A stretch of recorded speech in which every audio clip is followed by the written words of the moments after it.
ស្ដីអំពូមីងនៅខាងស្ដាំដៃអូននេះគឺជាស្ពានឆ្លងទៅផ្សាររាត្រីខាងឆ្វេងដៃអូននេះមានស្ពានព្រះវេលាស្ថិតនៅខេត្តបន្ទាយមានជ័យក្រុងសិរីសភ័ណ្ឌថ្ងៃនេះជាថ្ងៃបុណ្យអុំទូកអំបូកសំពះព្រះខែអំពូមីងអញមកលេងបាននៅខេត្តបន្ទាយមានជ័យយើងមានគេបណ្ដែតប្រទេសជាច្រើនអំពូមីងចង់មកលេងអត់បើអំពូមីងចង់មកលេងបាននៅទីនេះស្រស់ស្អាតហើយសប្បាយទៀតអំពូមីងបើឃើញទេសភាពបែបនេះចង់មកលេងអត់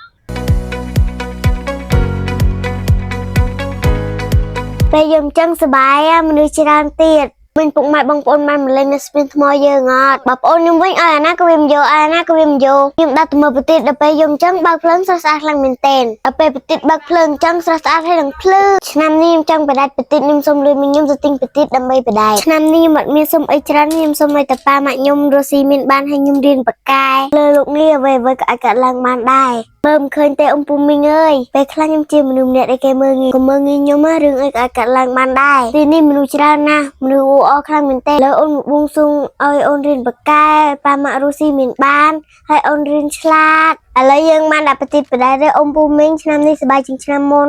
រឿងល្អចូលមកក្នុងជីវិតអូនសូមអំពូមីងជូនពរអូនម្នាក់មួយមកអូនទៅរៀនចូលសលេងលើកទី1សកម្មតអំពូមីងចូលចិត្តអូនអំពូមីងខមមិនលើកទឹកចិត្តអូនម្នាក់មួយមកឲ្យអូនមានកម្លាំងចិត្តថតវីដេអូបន្តទៀតងាយមកមើលប្រតិបត្តិរបស់យើងវិញស្អាតខ្លាំងមែនទែនហើយមានច្រើនរូបភាពមនុស្សច្រើនមែនទែនមនុស្សរឿងអ៊ូអហើយប្រតិបត្តិយើងក៏ស្អាតទៀតឥឡូវអូនមកទិញកញ្ជ្រួចដើម្បីបាញ់តែអូនហ៊ានកាន់ខ្ញុំខ្លាចកញ្ជ្រួចទៅតស៊ូ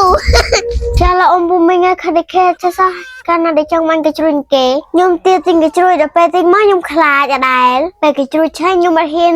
នៅកាន់ទេខ្ញុំរត់ចេញនឹងលឿនខ្ញុំខ្លាចដែរខ្ញុំឃើញមីងខ្ញុំកាន់កញ្ជ្រួចខ្ញុំចង់កាន់ដែរតែខ្ញុំអត់ហ៊ានកាន់ខ្ញុំលឺលេងផ្ទុះប៊ឹមខ្ញុំមិនហ៊ានខ្ញុំសុំរត់មុនហើយថាទៅតស៊ូដល់ចូលទៅកុំខ្លាចយើងជាមនុស្សម្នាក់កុំខ្លាចទៅតស៊ូតែលបងកាន់ម្ដងទៀតមកខ្លាចអីប៉ុណ្ណឹងទិញម្ដងទៀតយើងយកមកកាន់កុំខ្លាចសោះទៅតស៊ូ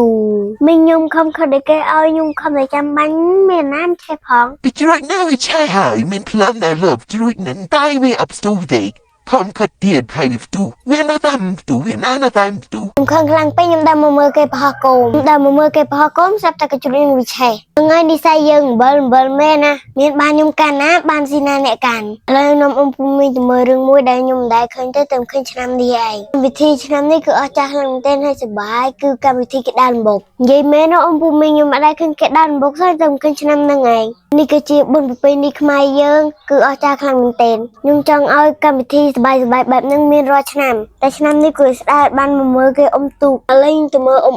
បងកំពុងតែរីងស្រូវយកទៅដាល់ពេលដែលបានឃើញបងកំពុងតែដាល់មុខខ្ញុំសប្បាយចិត្តខ្លាំងមែនទែនពេលខ្ញុំបានឃើញរូបភាពបែបហ្នឹងខ្ញុំសប្បាយខ្លាំងមានបងណាខ្លះបានមកកម្មវិធីដាល់មុខអត់បើសិនជាបានមកកុំភ្លេច comment នៅលើវីដេអូនឹងអ្នកមួយផងមិនតែប៉ុណ្្នឹងទេអំពុំមីងមានតែនេះបានអ្នកជឿហ៎តែគឺសប្បាយខ្លាំងមែនទេแล้วนี่ยังจังผสมเนี่ยละบัมถอดมาฟูเบงจงเป็นยังเอาจะถอดมาฟูกี่ได้ពេលដែលយើងថតរូបហើយយើងឃើញហេតុការណ៍ចម្លែកមួយកុំតែគេផុសហ្នឹងវាបានទៅលើបកលភ្លើងពូម្នាក់ហ្នឹងក៏ក្លាហានខ្លាំងមែនទែនក៏ឡើងទៅចាប់កូននឹងទៅលាក់ចុះឡើងខ្សែភ្លើងព្រាក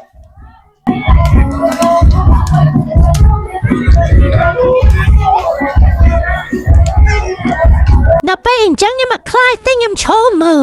យើងទៅកលេចមើលគេរំអបដាមម្ដងមើលទៅសប្បាយខ្លាំងមែនទេអំពុំមីងមានគេរំមានអ្នកច្រៀងហើយผมไม่បងប្អូនខ្ញុំរំច្រៀងសប្បាយខ្លាំងមែនទេខ្ញុំមកហ៊ានចូលរំគេតែខ្ញុំទូជាងគេខ្ញុំផ្សាយទៅជួតខ្ញុំវីដេអូខ្ញុំមានតែប៉ុណ្្នឹងឯងខ្ញុំសូមផ្ញើទៅបងប្អូននៅខេត្តបន្ទាយមានជ័យផងបើសិនជាមានឱកាសជួបខ្ញុំនៅវីដេអូក្រោយ